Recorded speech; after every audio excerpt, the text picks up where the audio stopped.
What's up, parish orphans and retrogrades? Timothy Gordon here. Excited to bring you a special guest today, Mr. Elliott Hulse, who is not only a dynamic guest, lots of reasons that I want to talk to him today, and I'm about to introduce him to you, but also he's a Catholic guest. I don't bring exclusively Catholics on this show, but it's more exciting when we have someone of talent that is a Roman Catholic and a serious one at that. Elliott, for his part, is a strongman, a strength coach, the CEO of Strength Camp. He's a mentor to millions, that is 2 million on YouTube. And he's the father of 4, and he is my guest here on Rules for Retrogrades today. Elliott, thanks a million for being with me, bud. Man, what a pleasure. Thank you for having me on your show.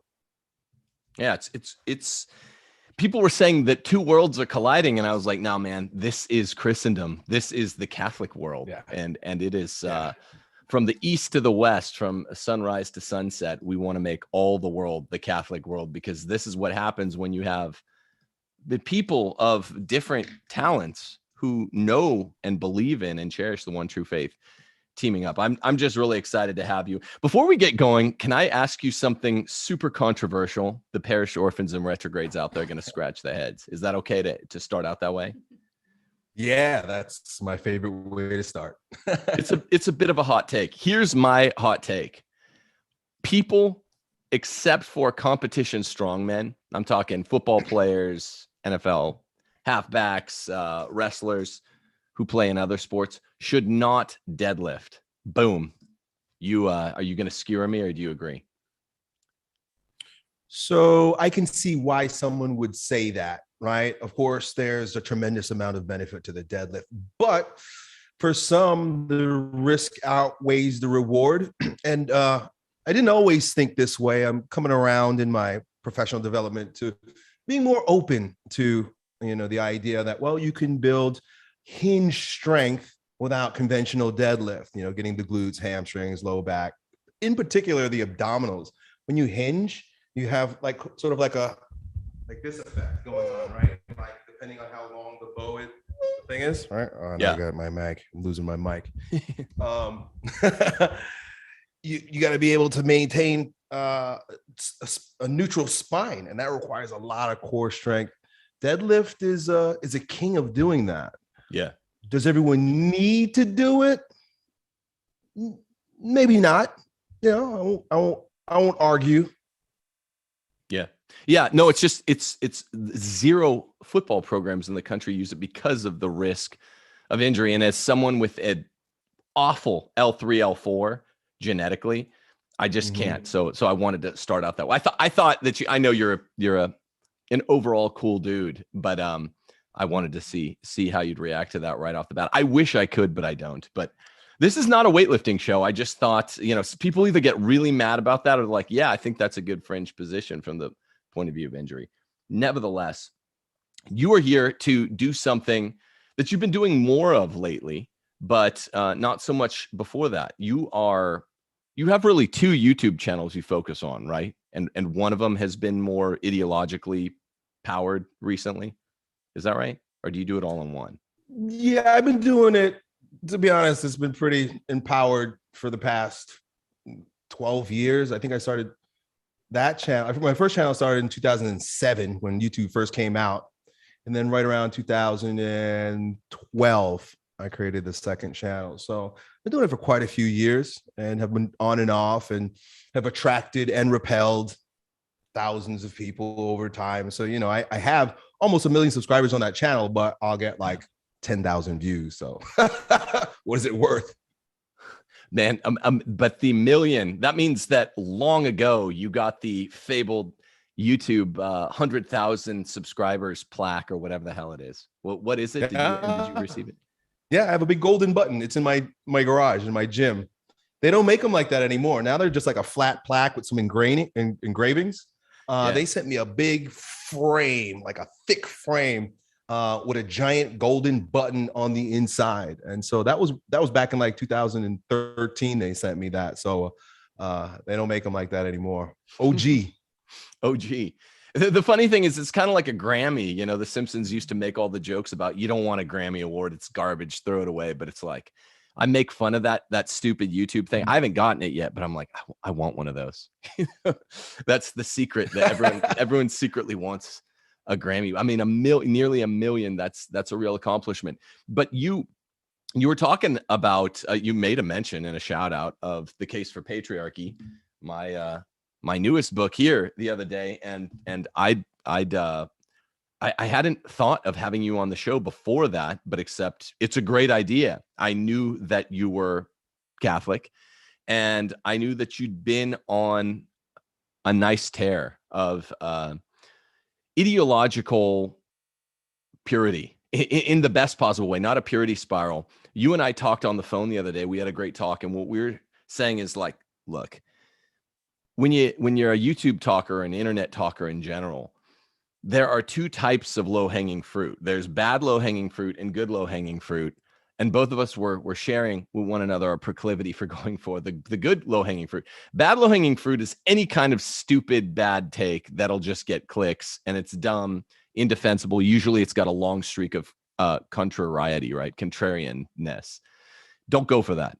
But what you and I were each talking about looking out for, that I've noticed is really animating your channel of late, and of late I mean the last year or two, is the idea of true things that popular folks refuse to say in the mainstream, and you've been going for that, and that's what I've been doing for 2 or 3 years on YouTube. I'm young blood compared to you at YouTube. We're almost the same age, but I'm new to this.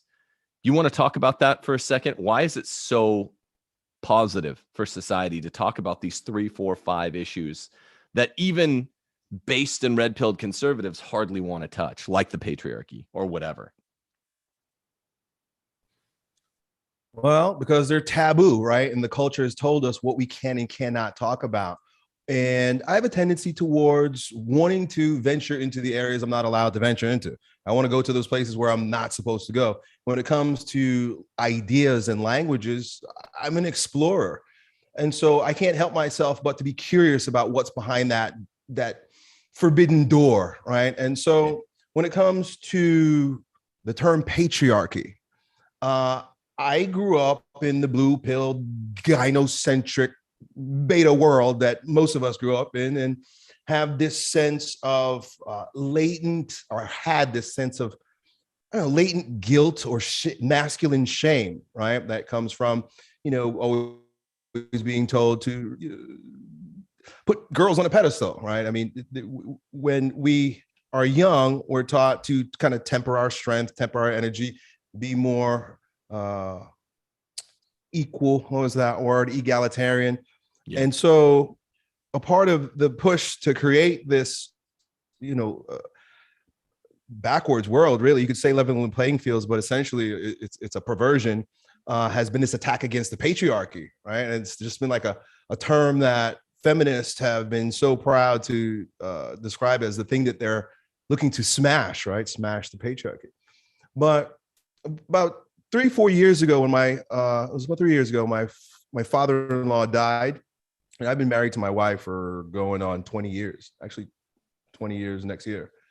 And we've been dating since we were together since we were in high school. We were together for a very long time. And so I had been with her for all this time, and I have 4 children of my own, but it wasn't until her father died that I took on this, a new sense, a more profound sense of what it means to be a father.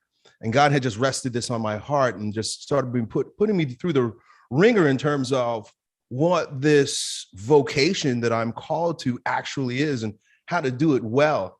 And so exploring fatherhood, in many ways, red-pilled me. And the red pill, in many ways, brought me to the Bible.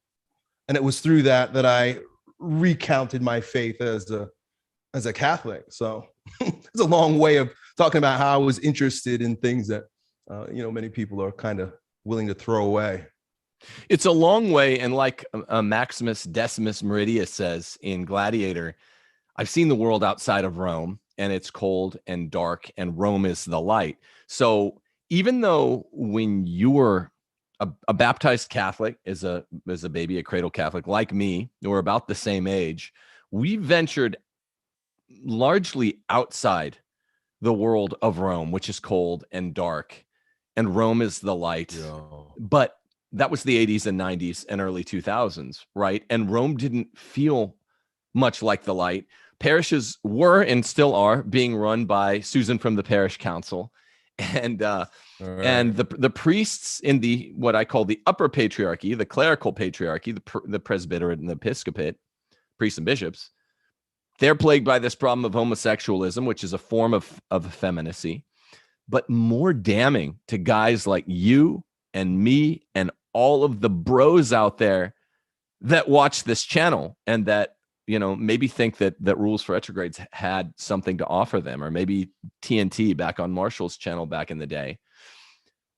What they have only been red pilled to, found all the world feminized, you know, only recently, is the idea that the lower patriarchy was far more damning to our faith. The lower patriarchy being taken over by mothers, a kind of matriarchy with all kinds of unspoken cues and clues. And we don't have to talk about patriarchy the whole time, but we're talking about your reversion to the faith. I can chip in and talk about my reversion to the faith. I think it's kind of similar in many ways.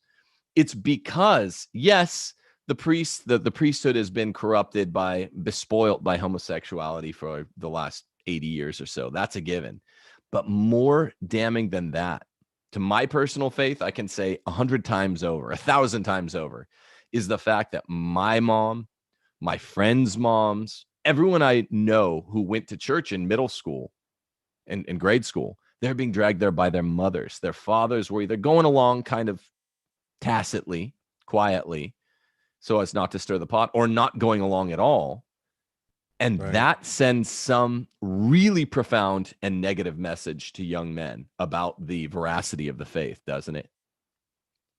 Yeah, absolutely. I remember listening to a talk by Father Chad Ripperger where he was talking about how you can predict whether or not a family will lose the faith strictly on whether or not the father is the head of the faith in the home or not. The mother could be 100%, but the kids will be like, not so much. But if the father stands up and takes that role, there's a greater chance for the kids to maintain the faith.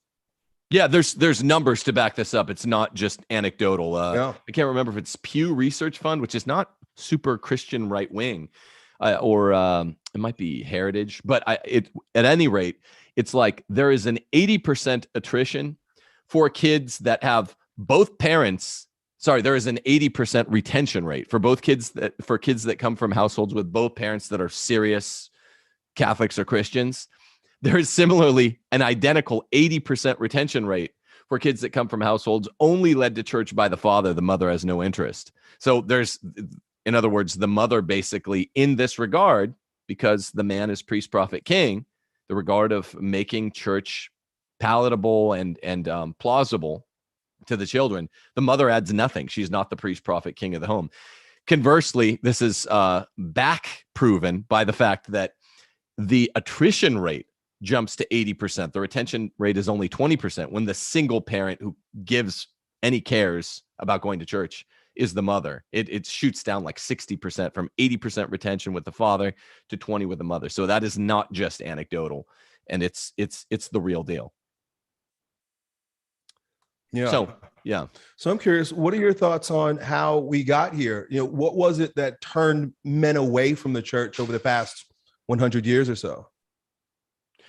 That's a good question. I mean, like, yeah, it becomes a chicken or the egg problem. You know, the etiology for men of our age and maybe the generation before not going to church is that men weren't leading them there. But at what point did men stop taking an interest in the church? I think this is an interesting question, Elliott, because it's kind of like question asked, question answered. It's both the riddle and the solution to the riddle. What partly brought me back is the answer to the question, which is darkling by its nature. It's diabolical by its nature. And aside from, I wanted to talk to you about the TLM in a little bit, but you brought up a great question. So aside from the kind of light end of the TLM, which proved to me, along with I'd say the apparition of Fatima, they're kind of the positive proofs to me of the truth of this faith. It's all real. The conspiracy is it's all real. All that stuff that I was being taught by all these Susan from the parish councils in the 80s to bad church music and sandals, and I didn't believe. It's all real. There's a counterproof to the opposite countervailing point of view, which reinforces the positive proofs. And the counterproof is that there was, in the late 19th century, an attack, a very directly animated, motivated, diabolical attack on both, and it includes guys like Marx, on both the upper patriarchy and the lower patriarchy, and Pius IX, Gregory the 16th, Leo the 13th, Pius the 10th, all of these late 19th century, early 20th century popes were talking about it. The direct attack, the assault by Satan on the church, which is to say the patriarchy, which doubles as a name for the church, the clerical patriarchy, and more importantly, even the household patriarchy is coming, and it will turn all the world into atheists. That's what I think. And you get a kind of prefigurement of this, Elliott, even at 500 years ago, Our Lady of Good Success. You get Our Lady talking about it at Fatima. You get Our Lady talking about it at Akita. And it's absolutely what happened. And to me, learning all this stuff when I was still so, I was always interested, even as a kind of young, fallen away undergrad, I was interested in studying Aristotle. He and Dostoevsky were my retained links to the faith. Both are kind of quasi-Catholic, right? And then I got into Thomas Aquinas before I was all the way back into the faith.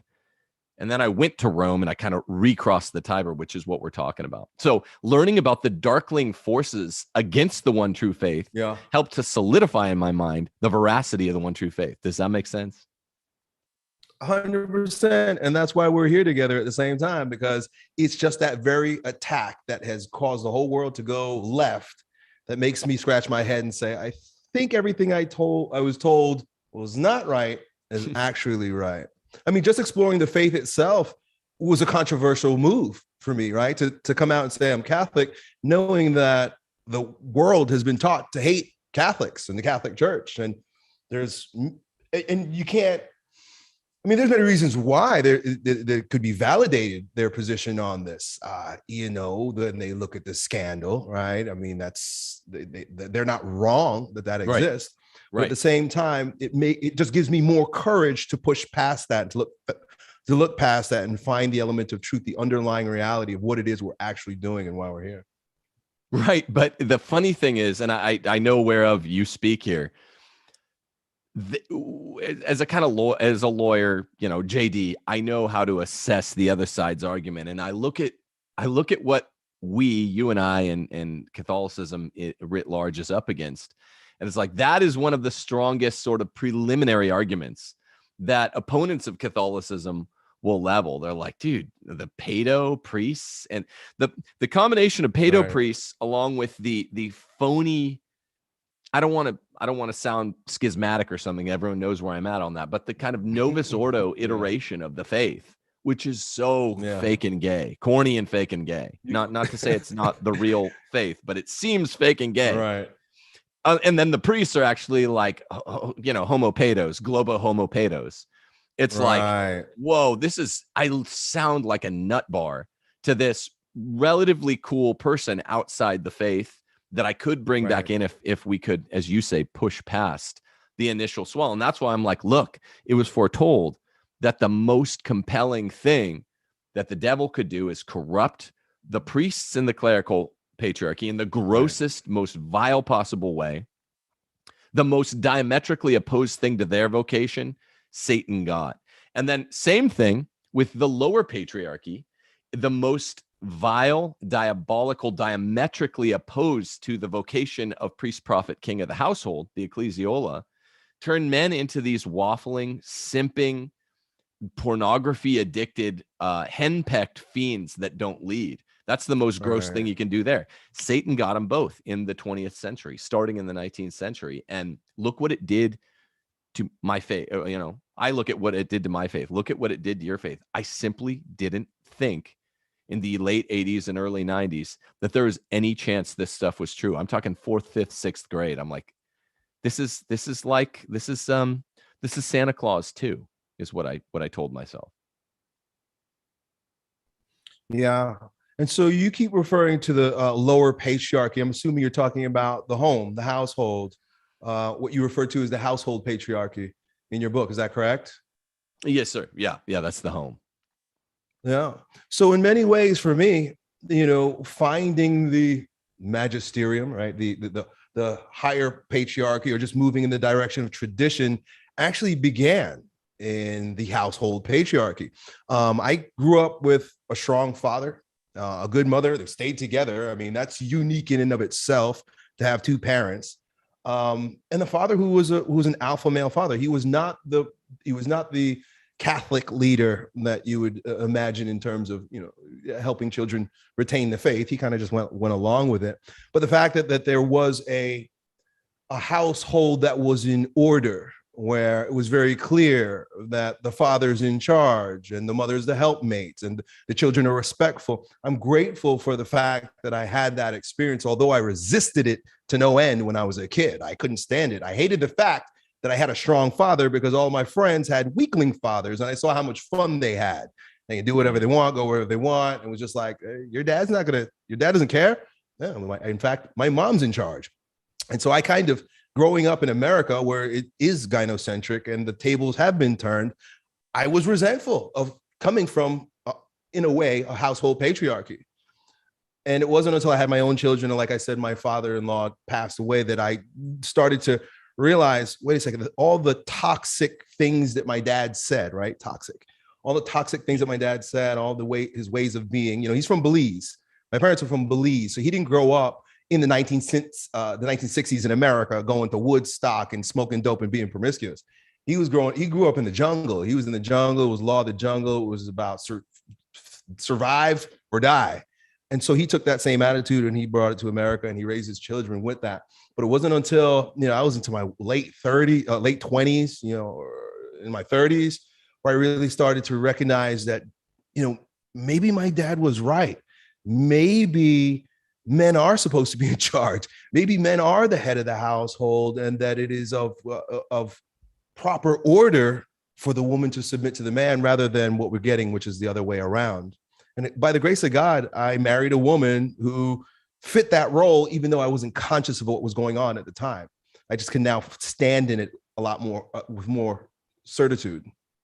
Yeah, it's like you benefited from strong soft wiring so early in your life that it's almost hardwiring. So you have good instincts, and that's what seems to have pulled you through. And I didn't trust my instincts for a very long time because I wanted to be liked, right? In the world, if you want to be liked, you got to be like a girl. And so right. I remember beta Elliott, blue pill Elliott, and how I fought against myself because there was an instinct to be a particular way, but having it shut down, having the media show me that that's not the right way. Movies we just watched, just to go back to the 80s and 90s, and how that soft wiring was ingrained into the American culture. It's Christmas time, right? We have we have no TV in my house. We don't have because of living in the country, we don't have like cable, and we can't watch like Apple TV and stuff like that. So we've been buying DVDs, right, to watch with the kids, Christmas movies.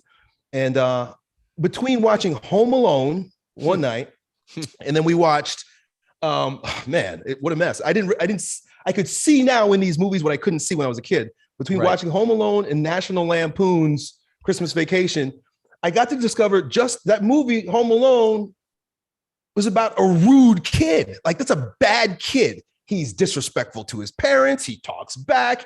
He thinks he's in charge. The whole thing, like, I'm watching the movie and I'm like watching it with my kids. I'm like, don't be like that kid, even though I watched it and I thought it was great. And then National Lampoon's Christmas Vacation, Chevy Chase, I guess I forget the name of his character. He's a clown. The entire movie was a clown show around the dad. And I'm sitting there, I'm watching with my teenage daughters, and they're cringing. My daughter goes, I have secondhand embarrassment about how cringe this dad is. That's what she says. Especially the scene when he's like simping in the grocery store at some girl who's like, selling the items in the store, and he's like stuttering and saying stupid things. I'm like, I'm embarrassed. My kids are embarrassed. I'm like, what is this 1980s garbage that I grew up on? Yeah, it's staggering, actually. Man, there's so much you said, because every year, I think I've said this once on the show, for many years, we watched the same catalog of Christmas movies every year, like many people. And we start out the Christmas movies. It's my family tradition with National Lampoon's Christmas Vacation on Thanksgiving Day during everyone's turkey coma. And it's like, it's a great movie. You know, I have lots of fellow feeling and warm affection toward the movie itself, but it's so disordered. And now I've watched it a million times. I wish I could watch it fresh, but the only fresh perspective I can bring to it is what you're saying. It's like, dude, it's so, there's some really great parts, and yeah, he wants to keep his family together, but this is the apotheosis of a secular dude who wants family togetherness for the secularized Christmas. And a lot of that's a good natural impulse, but there's no Jesus. And then, yeah, some of the scene in Macy's when he's simping for the girl Mary who's selling him stuff, she's pulling up her skirt. It's like, wow, this was just commonplace in the 80s. And I think it's gotten worse. With regard to Home Alone, I always think, man, I kind of have a reverse. I mean, not reverse. I agree. Kevin McAllister is a super rude kid. But as a kid, I saw more how he's rude. And as an adult, I see more like, wow, this is a two-way street. He's a super rude, bratty kid. But I see all the adults in the household and all the older brothers and sisters being so bad to him that in many ways, I feel more bad for Kevin now than I did when I was his age. And I think Macaulay Culkin's like exactly my age, or exactly, 1 year between you and I or something. I don't, just real quick, I want to ask you a couple follow-ups to that, but I don't mention my parents much on Rules for Retrogrades. Parents are always such a complex thing, but I will chime in with what you said, Elliott, that although my dad he converted when I was in the 4th grade, and he was an alpha male, big, strong dude, 6'3". My mom was his helpmate. So I got that in the early soft wiring, and I'm very appreciative for that. My parents are like this. They just do nothing without each other. They're very close. What a grace. Yeah, what a grace. The same kind. Your background in a lot of ways is similar to mine.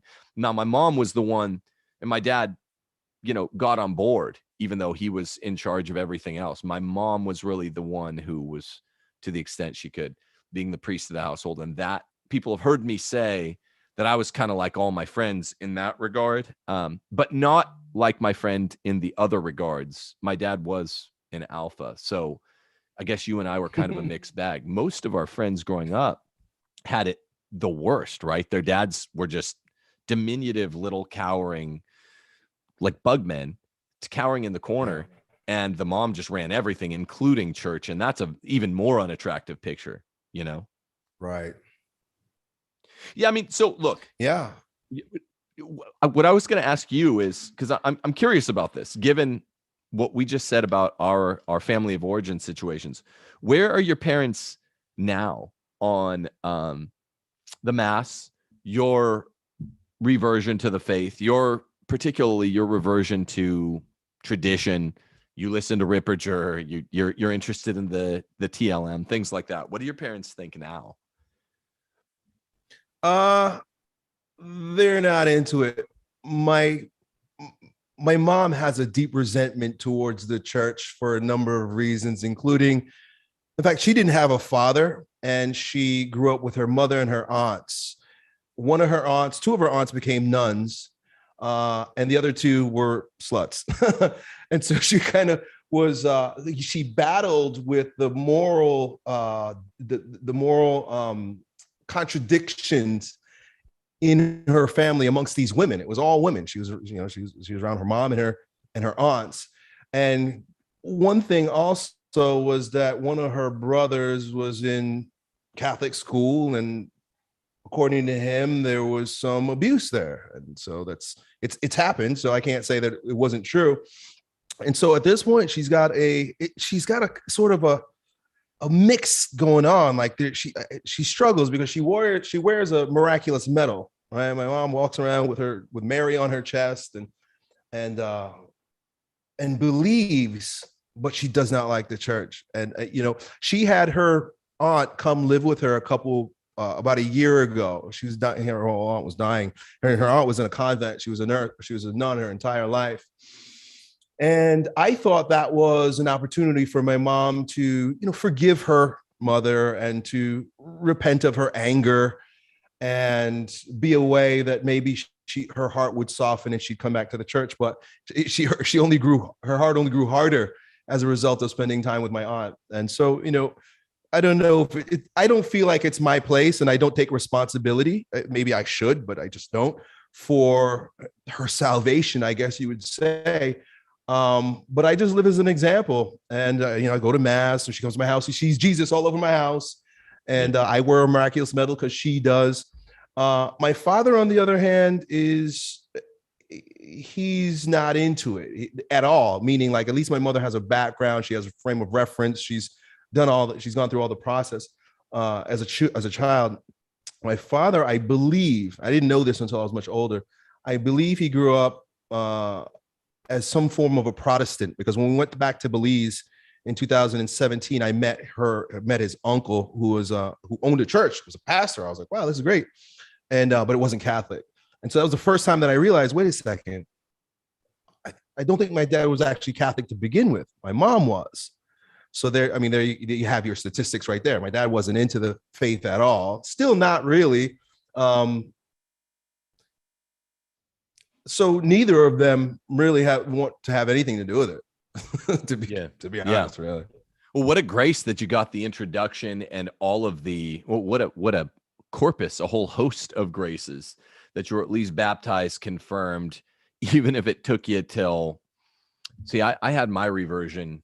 I never liked the term reversion. In a lot of ways, I feel like it was a conversion, because even though I had the supernatural graces of the sacraments working for me until I was almost 30, 28 or 29, I had none of the natural love for it, and none of the light of natural reason going for it. I didn't see how natural reason confirmed what was being told to me supernaturally. So I'm halfway. I'm always half. Do I call this a reversion or a conversion when I was 28 or 29? Now, it sounds like you were 38 or 39 and you were in the same boat. Mm-hmm. Yeah. So I know you say reversion. Both of those words kind of elude me, because as a baptized Catholic, I came to the realization at about age 39, I'm a Catholic. I am a Catholic. I mean, I've been spending my life trying to figure out who I am. And to be honest, I've dabbled with and been through so many different religions because of the seeking for God was implanted in my heart. It was imprinted on me from the time I was in high school. I remember going to St. John's University, which is a Catholic school, for college, and wanting to know. I'm in a Catholic school and I'm wanting to know about Christianity. I'm wanting to know about Jesus. I was very intrigued by some of my friends on the football team, but they were Protestant. And so they started giving me like these little comic books about how the Catholic Church is from hell.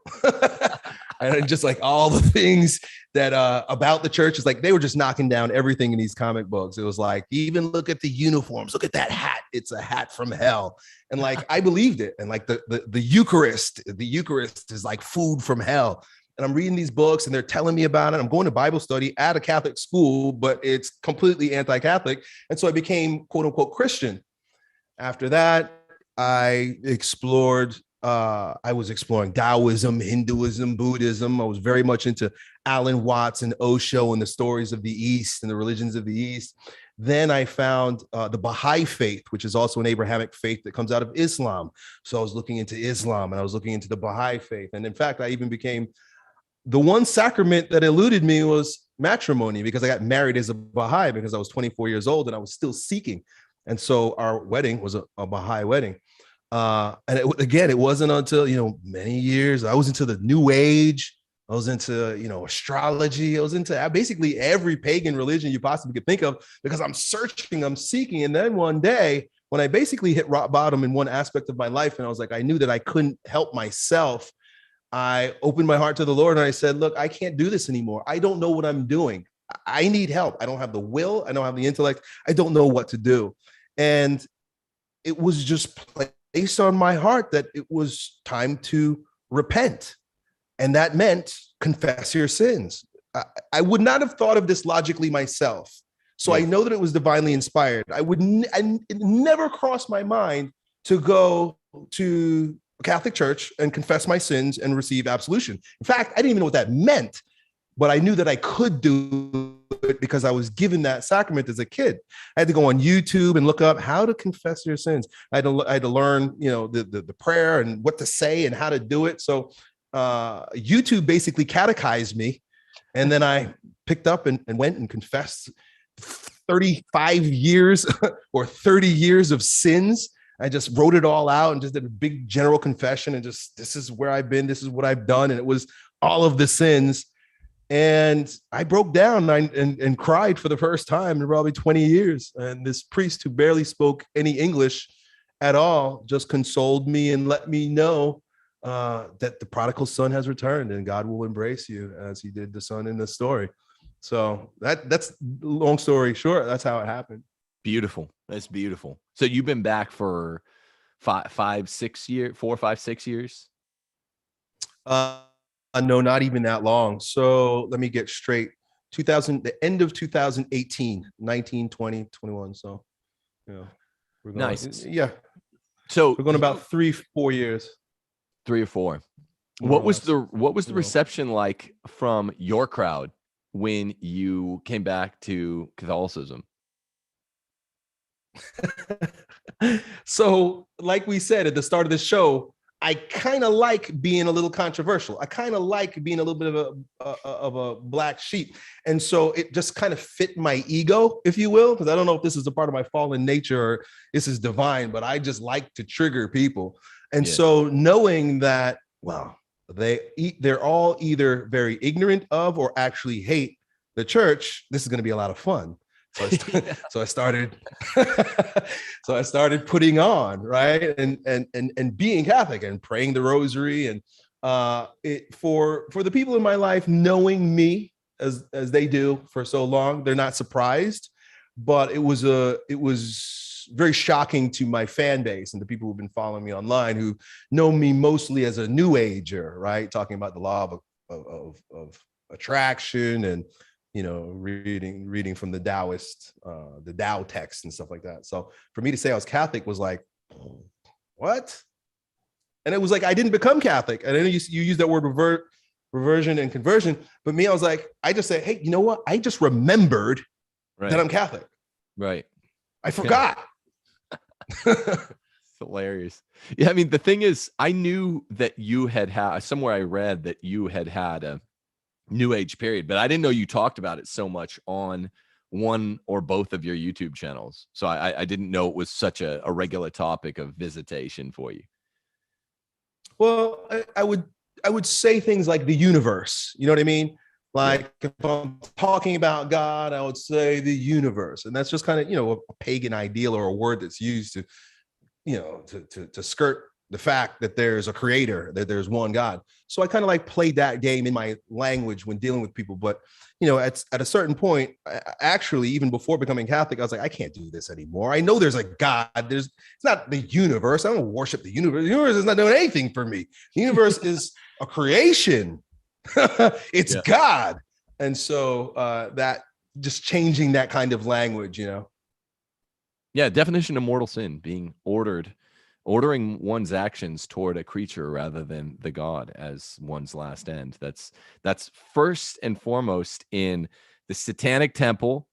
Atheists unite, even agnostics talk this way, in New Age, which is kind of some conglomeration of all of those ideologies. They refuse more intentionally with some of those groups than others. They refuse to acknowledge anything but a creature as some object worthy of our thanks. And it's right. Really, your story's really good. I don't know, Elliott, if I'm going to go out. We just met each other and started talking, but I sincerely feel simpatico in a lot of ways, and it's something. All of us have different life scripts, as they'd say in New Age, but you, Milo Yiannopoulos, who I'm interviewing next week, myself, actually, Caitlin Bennett, I'm interviewing on Friday. This is like reversion week, it's reversion week, because all of us, myself, you, Milo. I don't think Caitlin Bennett was ever a Catholic. So it's conversion, reversion week. There seems to be a common thread of, I don't know if this is fallen nature. I'm just ripping from what you said. I enjoy having a crowd. Again, this is that goes back to the two kinds of low hanging fruit for a author or a content maker to draw from. There's the one where it's just contrarianism for its own sake, and you're just saying stupid things just because it'll make people mad. And then there's like, hey, I know this is going to make people mad and create a buzz, but it's true, and I enjoy saying it. I don't. For you, that was just being Catholic. For me, on my channel, sometimes, again, I'm saying it because it's true and because it matters, but it's like, why do I enjoy this so much? I will be talking to traditional Catholics, and I'll be like, look, the TLM was a touchstone for me. It was literally, it was a proof of the faith when I found it in 2006. Like, wow, this is what real worship looks like. This is like the Platonic form of what real worship would look like if there were a true religion. And then I started finding out all these falses, like, I don't know, Shroud of Turin. That was a false.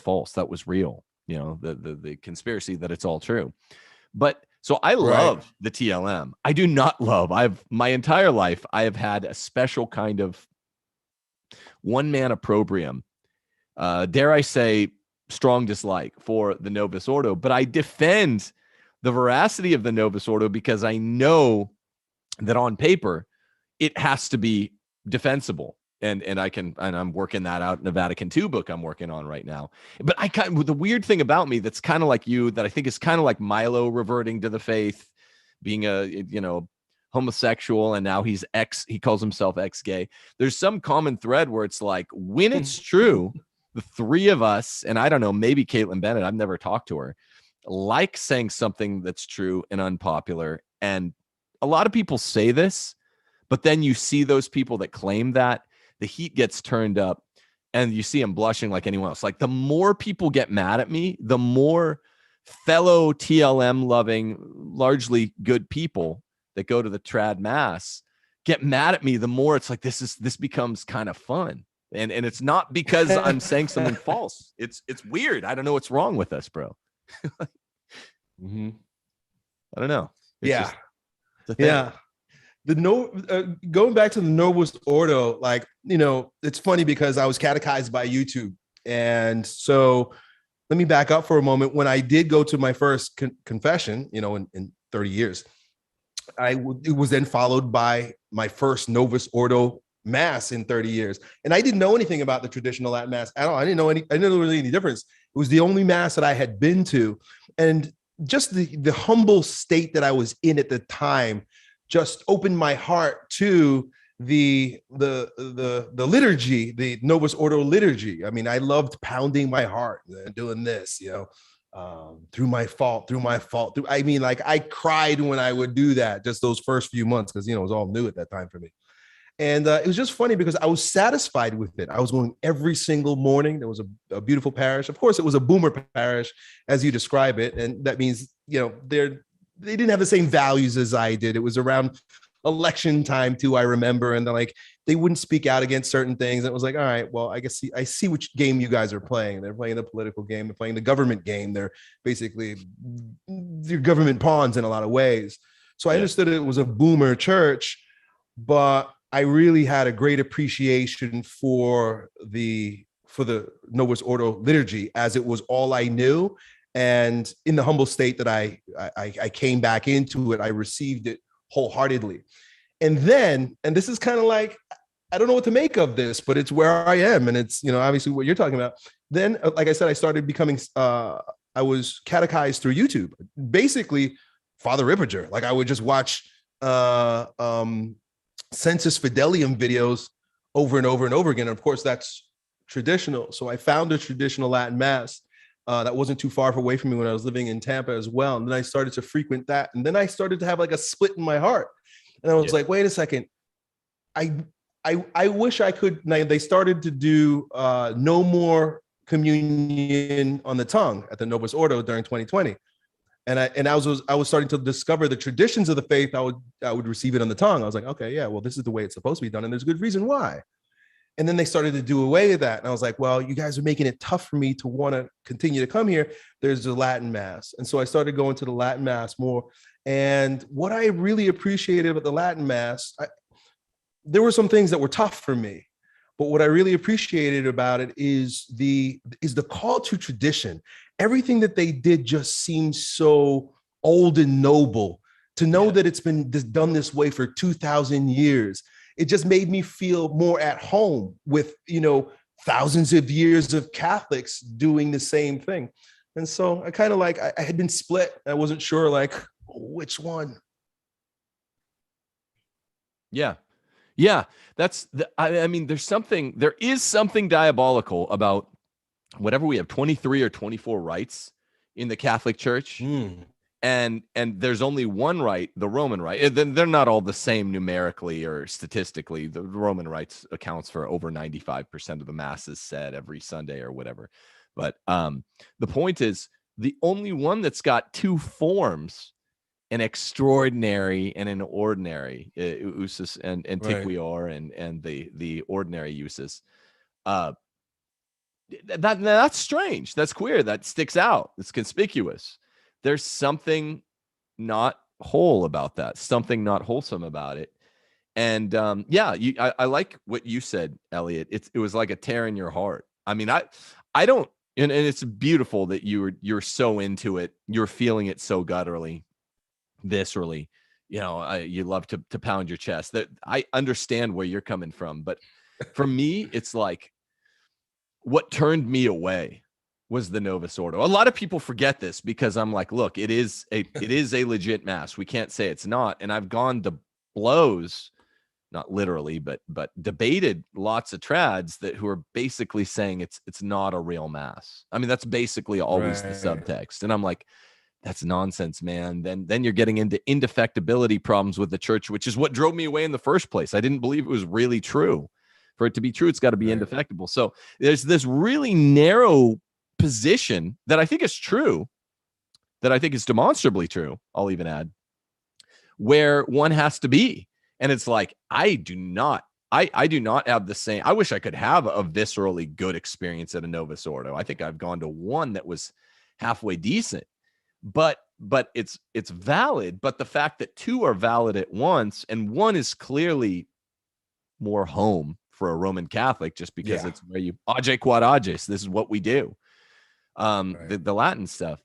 It's a really conspicuous time, and it reminds one what an attack the church is under. I mean, you can get all spun off. The liturgy is under attack. The church is under attack because of all of this stuff, man. And it's weird. You show a baby boomer, even a faithful one that has the faith, like my mom or dad, the TLM, and it's weird. They're like the one generation that doesn't have love for tradition. It's very strange. It's interesting that you say that, the one generation, because what I think we're seeing is a reemergence of a movement towards the TLM in the millennial, or I don't even say maybe Gen Z generation.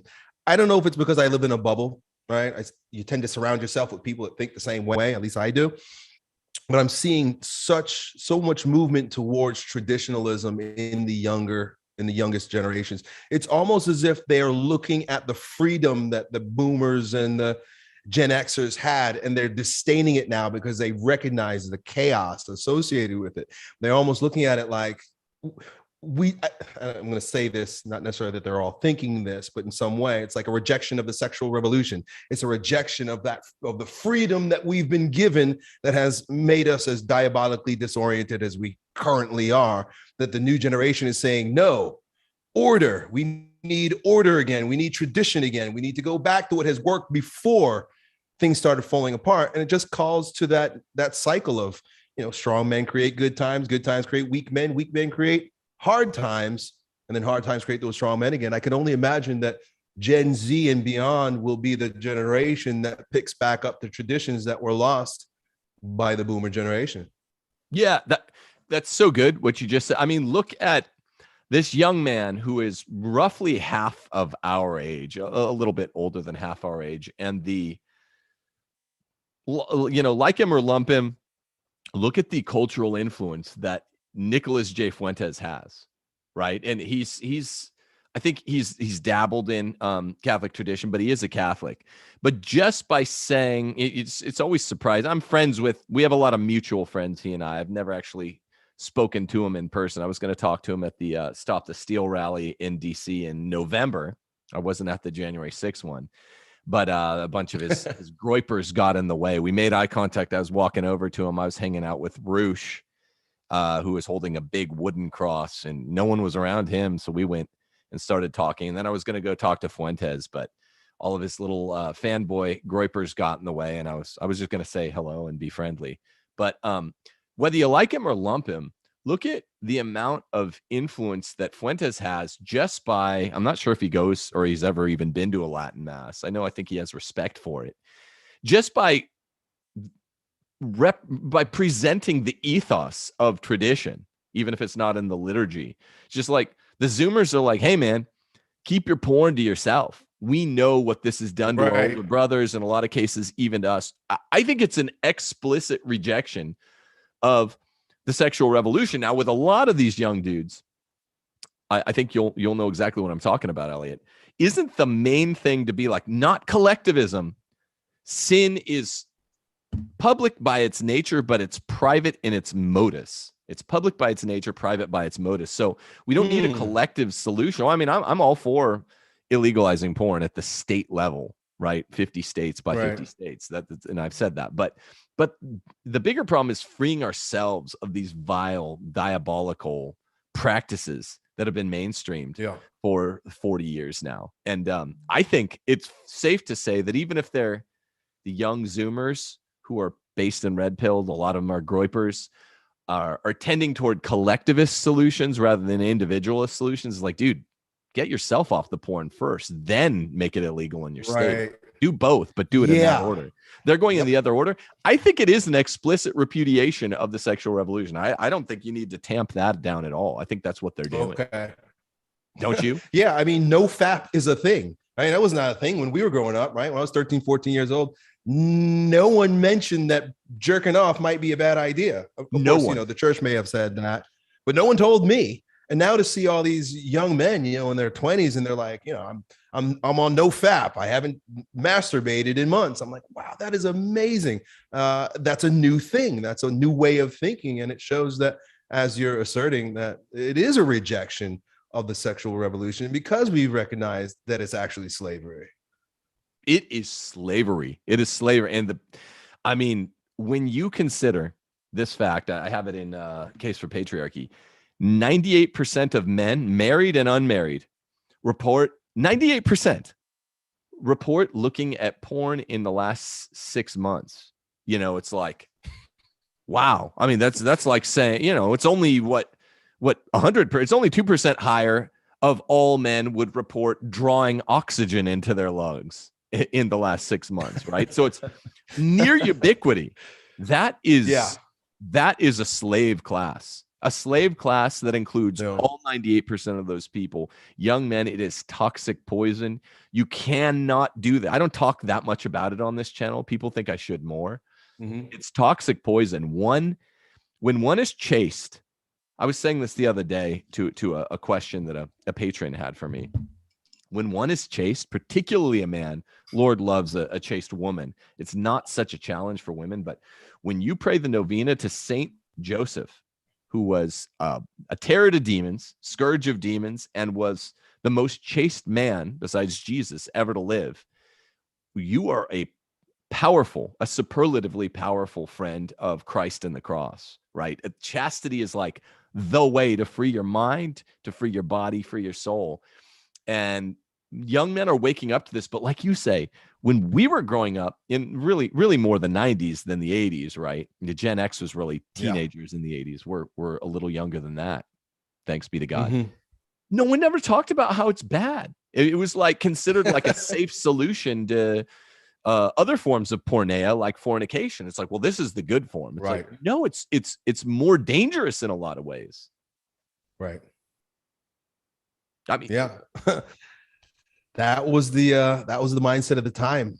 It's interesting that you mentioned the difference between the individual and the collective with regard to the new generation. And I just couldn't help but to think, because I work with a lot of young men, that although their sentiment is changing and gravitating more towards tradition and boundaries in their lives, I think it's a distraction also that they have social media, and it makes people think that unless I'm telling the world about, or I'm helping other people, or I'm broadcasting it for the universe to know that I'm doing something, that I'm actually not doing it. There's less of a, like you say, a focus on the individual and the private sin, and more a matter of let's change the world.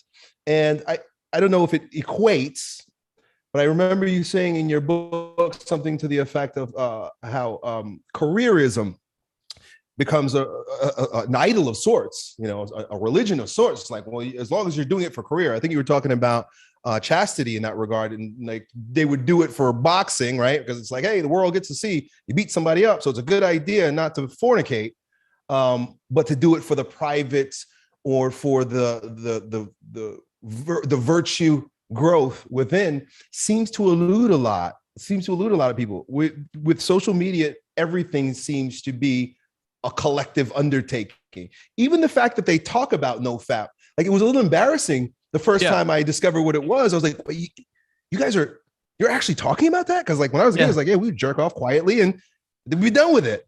But they're having conversations, and they're helping one another, and they're writing books and doing TED Talks about how to free yourself from jerking off. So it's good and it's bad, but it is what it is, huh?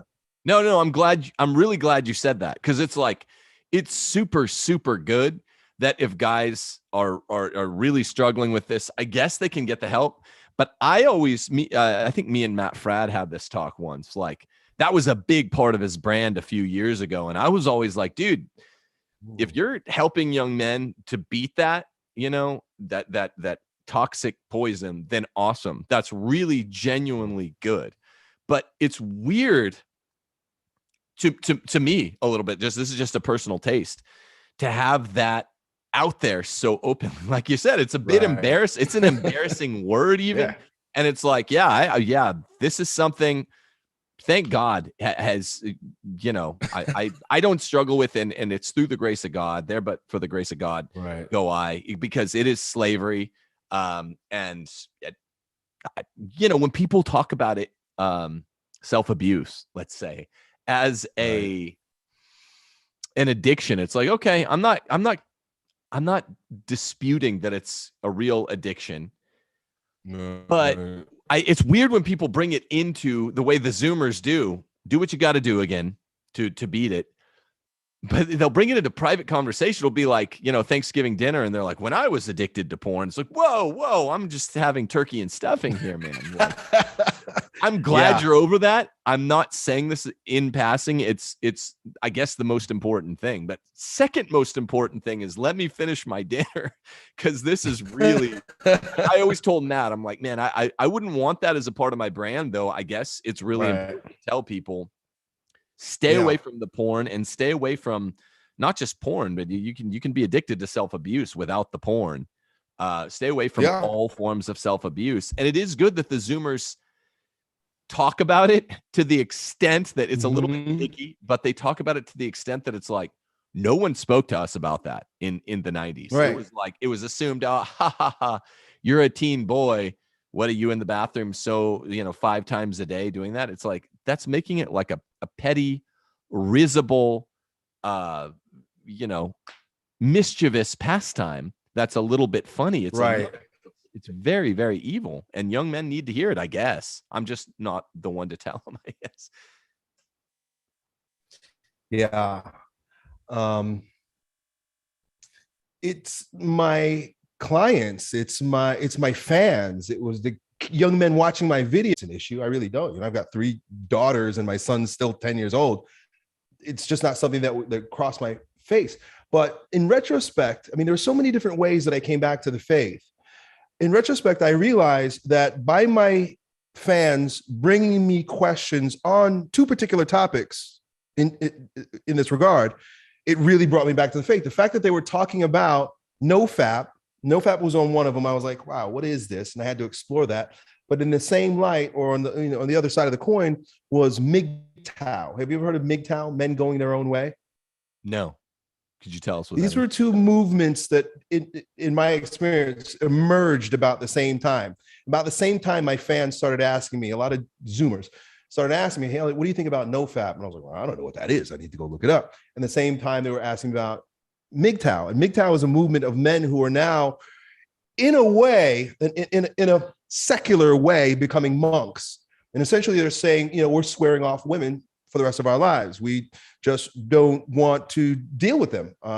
They're tough. They're tough to deal with in a feminist world, and you can't argue with that. It's like, yeah, the women they're dealing with, most of them, if they're wanting to get married, there's these women who have been with, dozens and dozens of men beforehand, right? They're no more virgins of sorts. And of course, these women, they make their own money.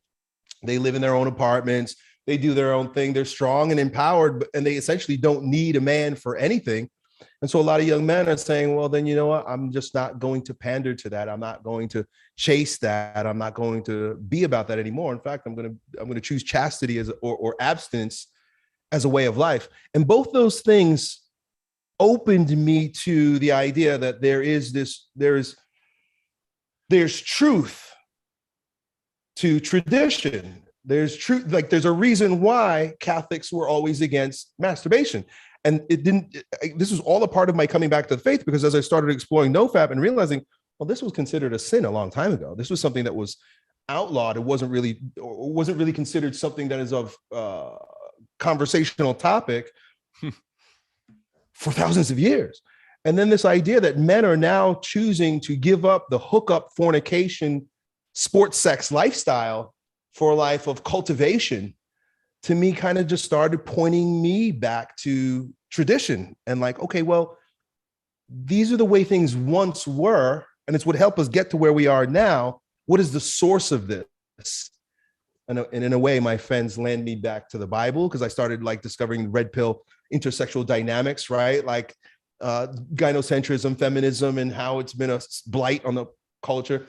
And so that brought me back to reading the Bible. I was like, well, all this stuff is in here.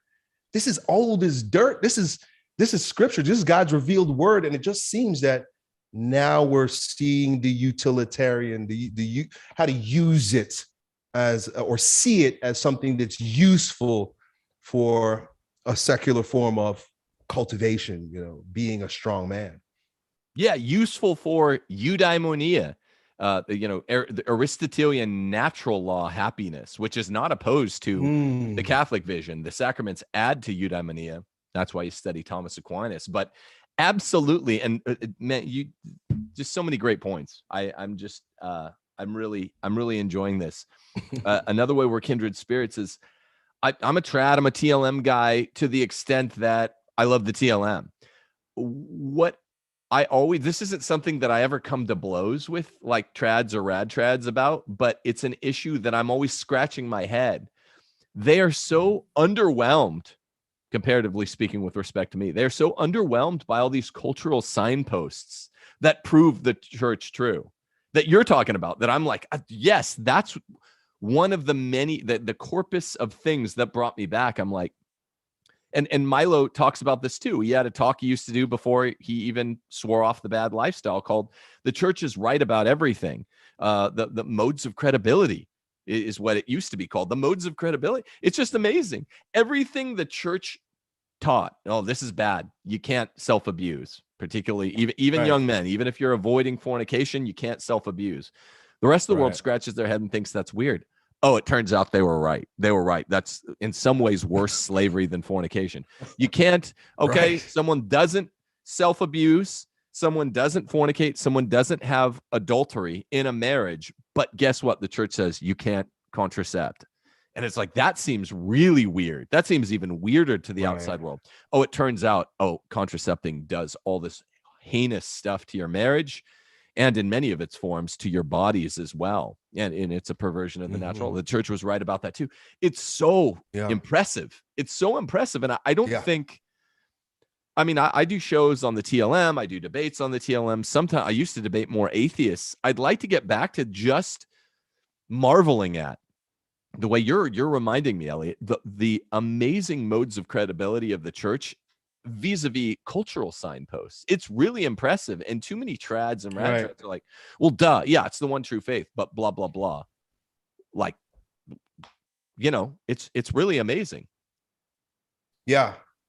It's the one true faith, but it's also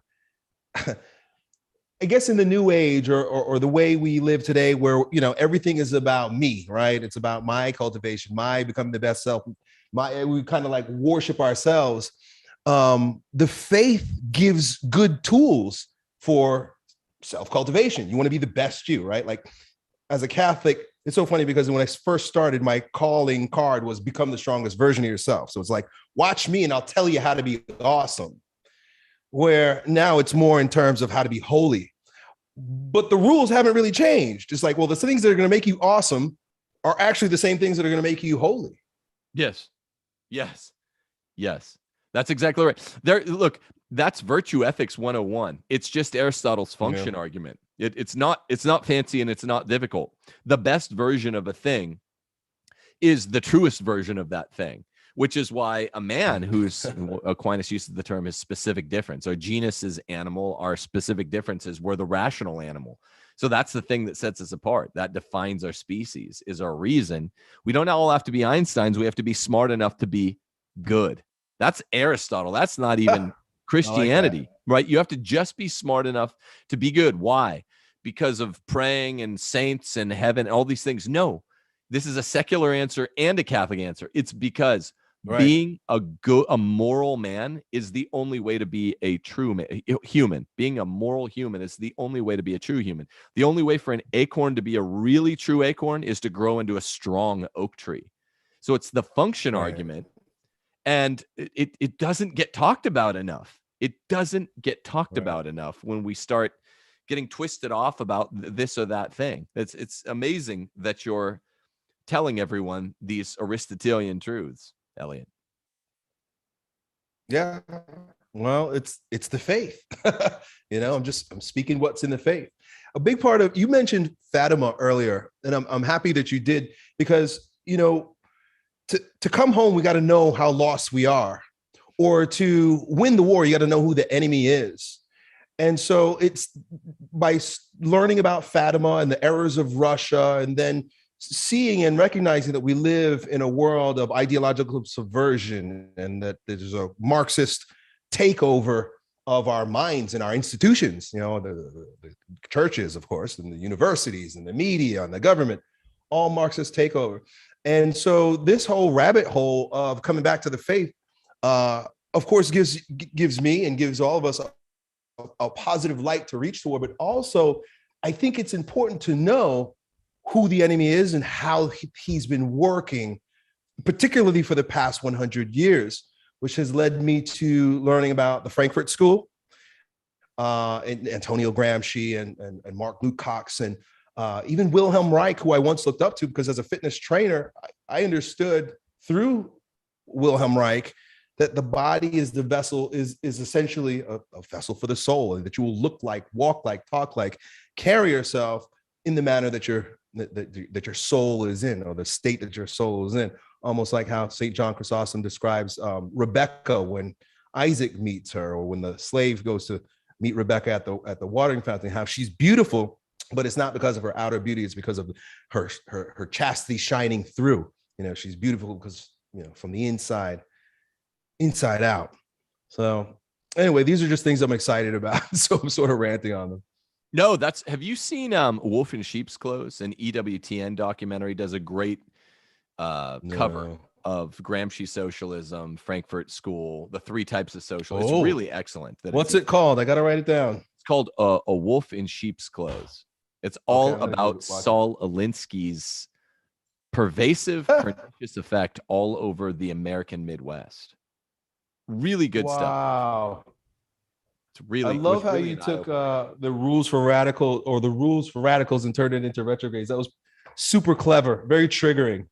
Yeah, it's what we're talking. It's what we do, man. It's guys like you and I. Yeah. Hey, that was a cool move. Well, I wanted to check with you. I don't normally go this long, but this has been such an exquisite conversation that I had two final quick questions for you. They're just checkpoints. One, I don't usually ask about wives much, but I'll ask that as a parting shot. Since you brought up rules for retrogrades, you were a guy that dabbled in the Eastern paganisms, right? The polytheisms and the semi-religions that are mainly just philosophies. They're all Eastern. One of my rules for retrogrades, I think it's rule 7 or 8, is what I call the Miyagi Complex. The West, the Western civilization, which has been bedeviled by all of this anti-Westernism, suffers from the Miyagi Complex, which is this: a person in the West simply cannot look to our own elders occidentally, Westernly, Right. as moral exemplars. It's not plausible. We look, and again, I'm not just trying to beat up on boomers and even greatest generation. That's a misnomer for a generation. They're not the greatest generation. We can't look to our elders as great moral exemplars in the faith, particularly if the elders of the boomers. These are the people that ushered in the sexual revolution, that got rid of the Latin Mass, that thought a new day was dawning and change is in the wind. All the Beatles and Bob Dylan nonsense. So it's hard for us. I would even say almost impossible for us to look to a Western face as a moral exemplar. So instead, even I used to do it growing up, particularly after Karate Kid in the 80s. It's like, oh, this is an old person who's deep, who doesn't just tell you to maximize your income at your job and show up early before your boss. Right. That's all Western elders tell us. Eastern elders, they tell us achieve balance, which I used to think was only Buddhist. That's a Catholic thing. That's virtue ethics. That's temperance, moderation. But I didn't know it because of the Miyagi Complex. Did you experience this much within yourself? Were you like, now does it help to externalize the thought that it's like you were looking all eastward, orientally, to find the wisdom that not much fault assigned to the individual subject having these thoughts? It's hard to find in the West, isn't it? Yeah. Me and my brother would go on Napster. I don't know if you remember Napster back in the day, before there was a YouTube, before there was a Spotify, there was Napster. So we would go and download files from other people's computers. Yeah. And so we would get music, but then we came across this library of work from Alan Watts. Have you ever heard of Alan Watts? Yes. Yep. British guy, very witty British guy who was a philosopher and a student and teacher of Western or Eastern religion and so forth. And he got in my head, got in my heart, and I was totally all about it. Do you know who Osho is? You mentioned him the other day. I don't know Osho. Yeah, Osho is the Indian guru. So anyway, I was deep into Alan Watts and Osho. These were two guys that I followed, read all their books. I even would do workshops based off of Osho's active meditation. You get a chance to look into Osho. Osho's an interesting guy. You might like him, regardless of the fact that he's Indian. He was raised as Sikh, I think. But he just completely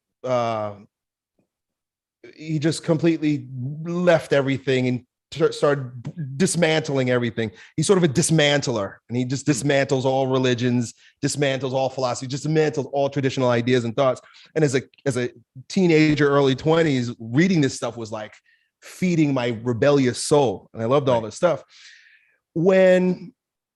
Just to give you my background in terms of Eastern stuff, I was a long way for me doing that. I had lots of the books. I got rid of most of them. But then when I was in my late 30s and I was struggling, I was at a tough spot in my life. I had this call to fasting. I sensed that God had been placing it in my heart for a long time. Elliott, you need to fast. Stop eating. Just stop eating. I couldn't make heads or tails of it at the time, but then eventually it wore on me. I was like, okay, I need to fast. But why? How? What am I going to do? Is this before I started looking. Reversion, Elliott? Sorry to cut you off. This is right before my reversion. Yeah. Right before my reversion. Like, this is, in other words, the reason why I'm telling you this is because it it's how my heart moved at that time. So I knew about fasting because I knew about Eastern religion, and of course I grew up as a Catholic, but nobody fasts for Lent. But you don't eat meat on Friday or something like that. So I never thought that there's a fasting tradition in the Christian faith. And so when I started fasting, I wanted inspiration, but I didn't want Eastern inspiration anymore. For some reason, I was pushing away from it. I was like, there's got to be something more. There's got to be something else. How is it that the West doesn't have these traditions? Where is this wisdom in the West? Why do I have to go to the East? I don't even know those people. I'm not there. I don't have the same culture as them. I'm not the same race as them. I want it here. Where is that here? Where is that for us? And one of my clients sent me a book called a book called The Young Man, the Guru, and Elder Pacios. Elder Pacios is an Eastern Orthodox saint now, right? And the whole story was about this young man who was, I think he was German, who was just exploring all forms of New Age stuff, and he was going through India, and he was doing all this stuff.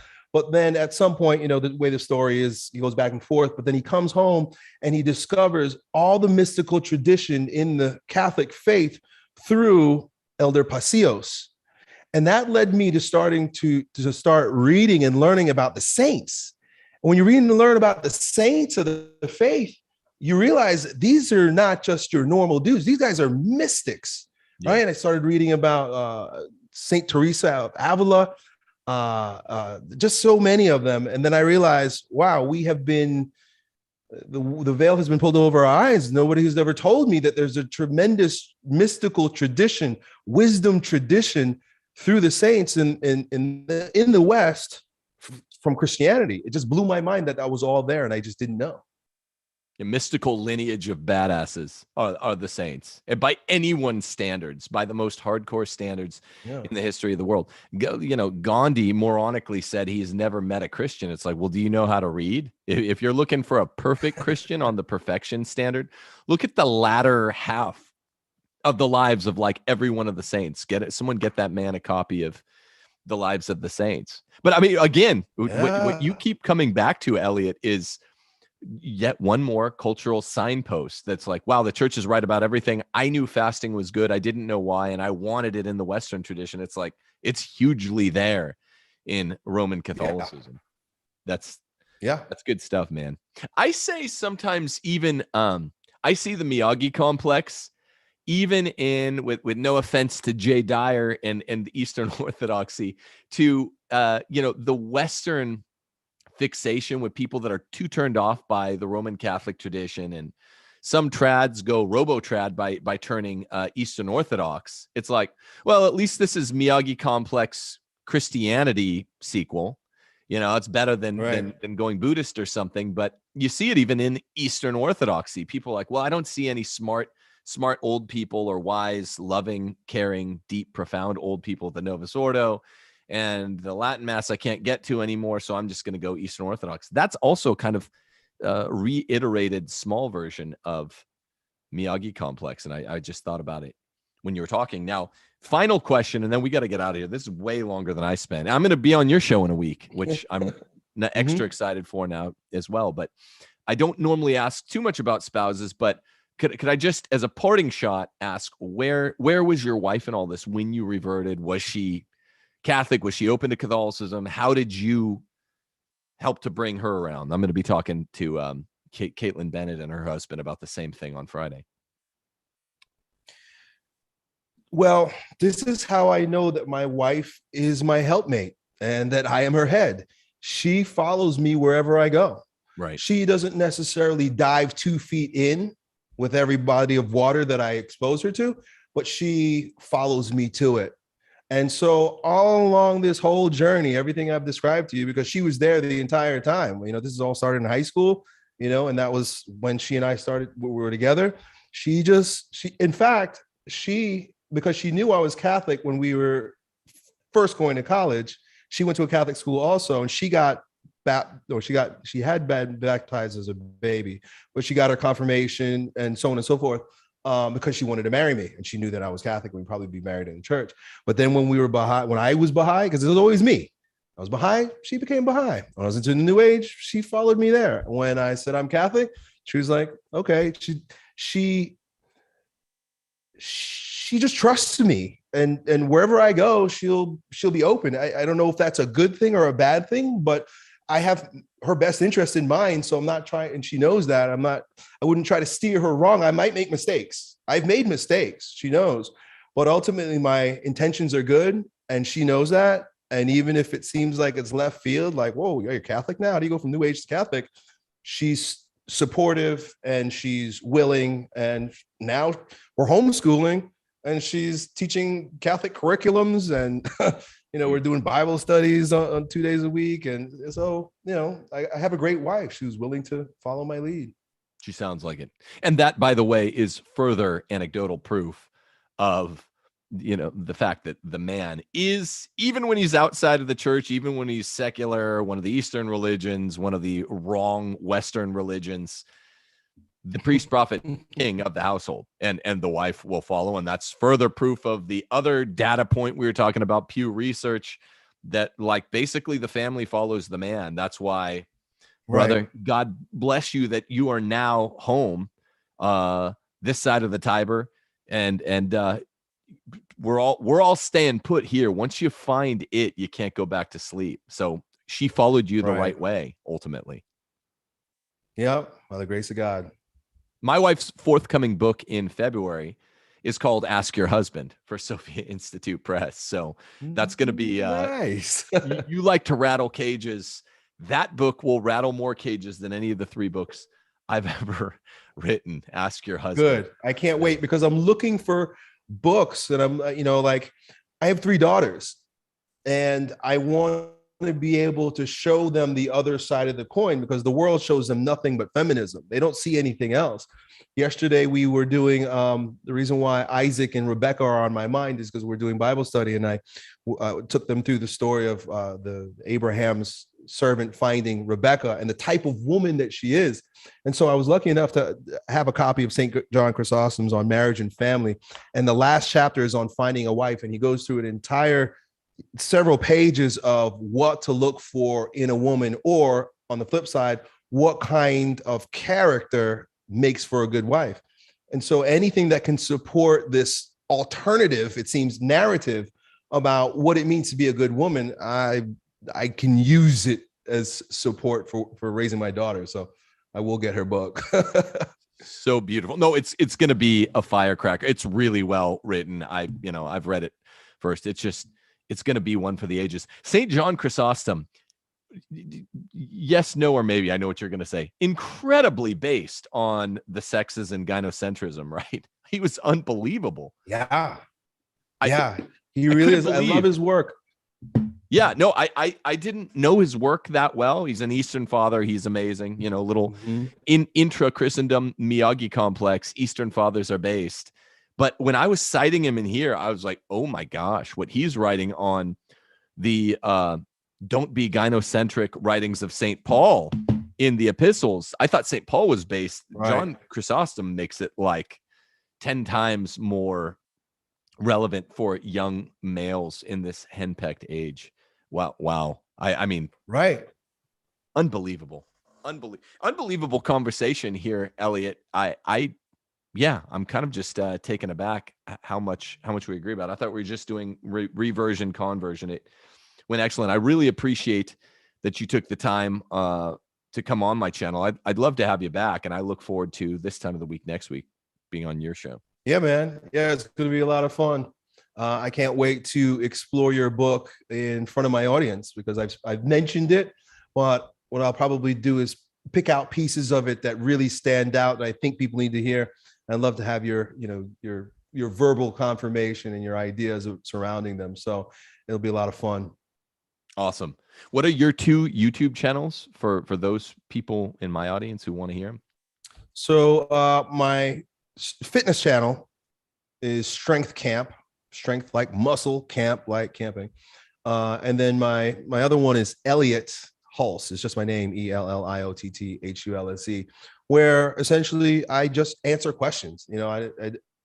I really don't even have a position besides that I'm making men strong again. So it's a lot of young men just asking me questions about life, and I give them my opinion. A part of why I was so quick to adopt the faith is because I give so much advice that I just don't want to be wrong. I don't want to steer anybody the wrong way. Yeah. So by, bringing the faith into the answers that I make, it's almost like, I don't want to say I get a pass, but it's also like, but it also kind of like gives me freedom to say, look, this is tradition. This is in the Bible. This is the way it's been. And I'm not saying it just because I'm trying to make content or to be controversial. It's like, this is the way it has been done for thousands of years.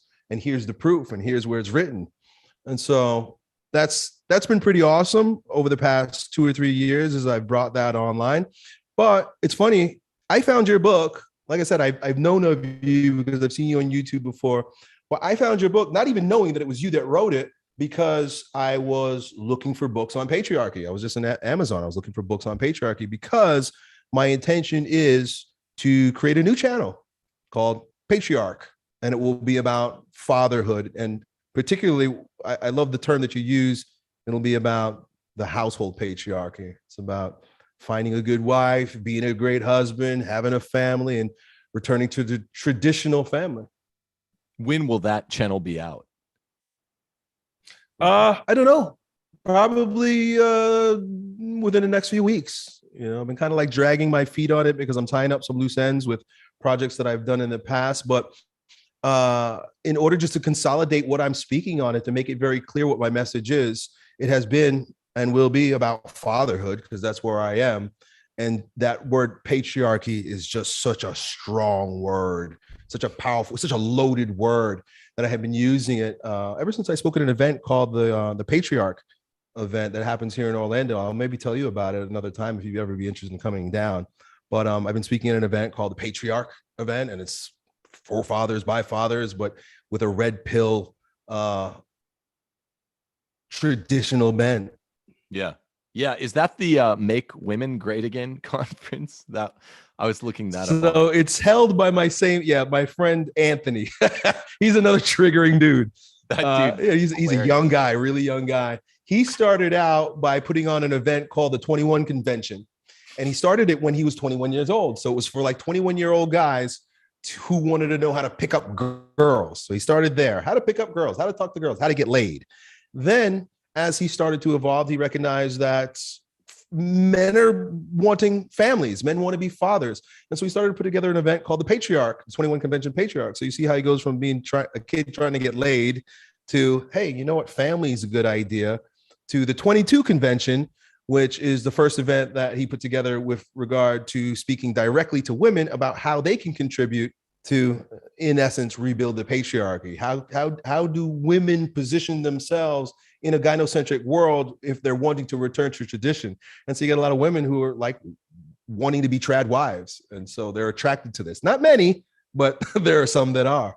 Oh, they're out there, which is it's a whole other show worth of content there. But between you and I, even, there are women out there for the guys that are like, abstinence might be my only option because I don't want to be a scumbag. It's like there are tricks for attracting the women out there that are worth attracting. And that's why I'd like to talk. His middle name is Dream. Yeah. I'd love to talk to that kid. He calls himself that. Yeah. It seems like he calls himself that. I was laughing my baguettes off looking at some of his content after we spoke last week. Anyway, you guys do good work, and I'm gonna call it there. Hey, everyone, like this, subscribe to the channel, get the notification. You got to hit the button, leave some comment, let me know what you thought about Elliott, Adonis of a man, or a great conversationalist as well. Also, get out of your blue state, get to some state between Texas and Elliott's Florida, the broad, blood red swath of states between here and there. Go to realestateforlife.org to do that. Get The Case for Patriarchy. It's on Amazon now. Get STEPH'S book, which is on pre-order now. Get it as a Christmas gift for your sister or your friend who's a girl, or your wife or your mother. Will it be available? Yeah, it's available now. Yeah, it's called you can make a pre-order right now, and it will arrive probably a few weeks before mid-February. Get it for the lady at the store who okay. barks at you. You know, get it for anyone. Women need this book. It's called Ask Your Husband by Stephanie C. Gordon. It's got a beautiful cover on it too. But man, Elliott, we've got work to do, bro. This is good stuff. Yeah, And brother. people need your message, and they need the message of patriarchy. I tell you what. You got it, brother. It's been a pleasure. Thank you so much for having me on your show, bro. And I can't wait to get you on mine. And we're just gonna keep laying it down and making this world what it should be. Amen. Deus Volt, people. God bless you. Peace. God bless. Peace.